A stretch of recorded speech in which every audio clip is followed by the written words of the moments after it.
30 सालों की लगातार मेहनत और 10 अरब डॉलर की लागत से तैयार किया जाने वाला दुनिया का सबसे पावरफुल टेलीस्कोप, जिसको 25 दिसंबर 2021 को अपनी मंजिल के लिए रवाना किया गया था। तकरीबन 6 महीनों के बाद इस टेलीस्कोप ने हमें यूनिवर्स के वो राज दिखाना शुरू कर दिया जिसको आज से पहले सिर्फ इमेजिन ही किया जाता था। जी हाँ, हम बात कर रहे हैं जेम्स वेब स्पेस टेलीस्कोप की, और आज हम उन फोटोज के बारे में जानेंगे जो जेम्स वेब ने कैप्चर करके नासा को भेजी है। ये फोटोज हमें क्या मैसेज दे रही है और ये सब जानना हमारे लिए इतना ज़रूरी क्यों है। चैनल पर आप सभी का स्वागत है। गाइस, इस वक्त जेम्स वेब टेलीस्कोप हमारे अर्थ से 15 लाख किलोमीटर दूर मौजूद है। ये टेलीस्कोप अर्थ से L2 पॉइंट पर लगातार ऑर्बिट कर रहा है, यानी एक ऐसा पॉइंट जहाँ सूरज की रोशनी इस टेलीस्कोप तक पहुंच नहीं सकती है।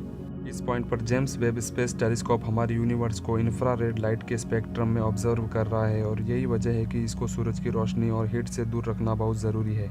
आज से लाखों करोड़ों साल पहले हमारी यूनिवर्स में क्या कुछ उत्पन्न हुआ था, इसमें स्टार्स, प्लैनेट्स और गैलेक्सीज कैसे उत्पन्न हुई थी, यह टेलीस्कोप टाइम को रिवाइंड करके देखने की काबिलियत रखता है। ना सिर्फ इतना, बल्कि जो स्टार्स पास्ट में टूटकर ख़त्म हो चुके हैं उनके टूटने का नज़ारा भी आज जेम्स वेब देख भी सकता है और उसको रिकॉर्ड भी कर सकता है। अब सबसे बड़ा सवाल यह है कि जेम्स वेब पास्ट में कैसे देखता है, और इसमें ऐसी क्या चीज़ है जो इसको हबल टेलीस्कोप से भी ज़्यादा पावरफुल बनाती है।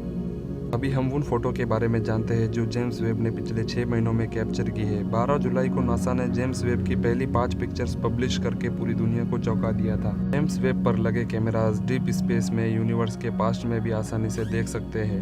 नासा को रिसीव होने वाली इस पहली फोटो में एक गैलेक्टिक क्लस्टर देखा जा सकता है जिसको स्मैक 0723 का नाम दिया गया है। इस फोटो में जो आप चमकते हुए स्टार नुमा जैसे ऑब्जेक्ट देख रहे हैं, ये सच में स्टार्स नहीं बल्कि पूरी की पूरी गैलेक्सीज है।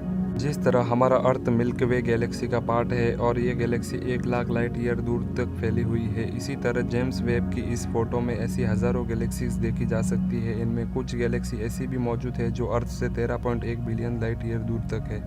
लाइट को इन गैलेक्सी से निकलकर हम तक पहुंचने में लगभग 13 अरब साल लगे हैं। इसी वजह से यह कहना गलत नहीं होगा कि ये नज़ारा जो हम आज देख रहे हैं सच में 13 अरब साल पुराना होगा। इस फोटो में मौजूद ब्लूइश गैलेक्सी हमें बता रही है कि ये बहुत मैच्योर हो चुकी है और इनमें बहुत सारे स्टार और प्लैनेट्स मौजूद है। जो गैलेक्सी रेड शेड दे रही है, इसका मतलब ये है कि इनमें बहुत ज़्यादा डस्ट है और इनके अंदर नए स्टार्स बन रहे हैं।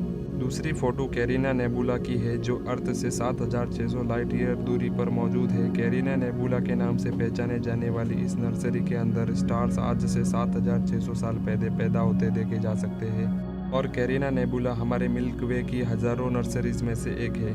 इसमें जो बड़े बड़े पहाड़ों जैसी चट्टानें आप देख सकते हैं, ये असल में मिट्टी और गैसेस का एक बहुत बड़ा मिक्सचर है। ऊपर से लेकर नीचे तक इन गैसेस की दूरी 7 लाइट ईयर्स की जितनी फैली हुई है। जिन हिस्सों में ज़्यादा घनी गैसेस है, ये वो हिस्से हैं जहाँ पर नए स्टार्स जन्म ले रहे हैं। स्टार्स के पैदा होने का ये एक ऐसा बेहतरीन नज़ारा है जो हम जेम्स वेब टेलीस्कोप की मदद से देख रहे हैं। अगली फोटो एक ऐसी स्टार की है जो आज से 2500 साल पहले टूटकर खत्म हो रहा था। टेलीस्कोप पर लगे 2 अलग अलग इंस्ट्रूमेंट्स नीरकैम और मीरी से कैप्चर की गई इस फोटो में गैसेज और एनर्जी का एक बहुत बड़ा बबल देखा जा सकता है जो इस स्टार के टूटने की वजह से पैदा हुआ है। ये जेम्स वेब की तरफ से कैप्चर किया गया सबसे बड़ा इमेज है जिसकी रिजोल्यूशन 150 मिलियन पिक्सल है। इस फोटो में 5 गैलेक्सीज का क्लस्टर देखा जा सकता है जिसको स्टीफन्स क्वाड्रेंट कहा जाता है।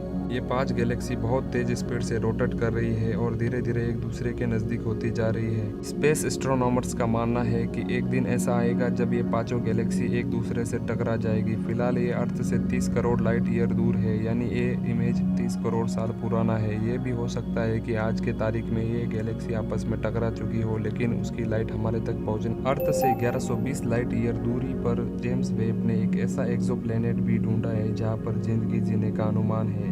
प्लैनेट वो प्लैनेट्स होते हैं जो स्टार या फिर सूरज के आजू बाजू चक्कर लगाते हैं।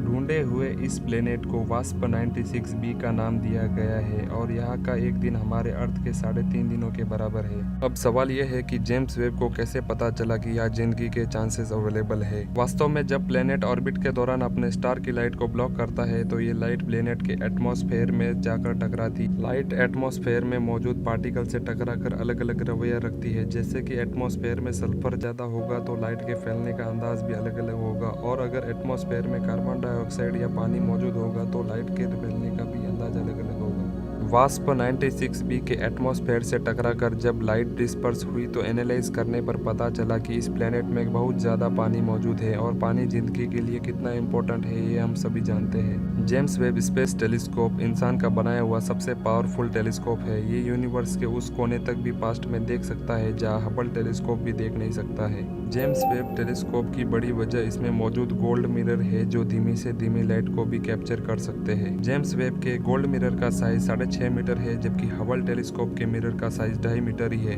यही वजह है कि जेम्स वेब 14 अरब साल पहले उस बिग बैंग को भी देख सकता है जिसके नतीजे में हमारी यूनिवर्स बनी थी। वो बिग बैंग जिसके होपफुली आने वाले महीनों या सालों में ये इन्फॉर्मेशन नासा ज़रूर पब्लिश करेगा, लेकिन फिलहाल के लिए सिर्फ इतना ही। आशा करता हूँ ये वीडियो आप लोग ज़्यादा लाइक और शेयर करेंगे।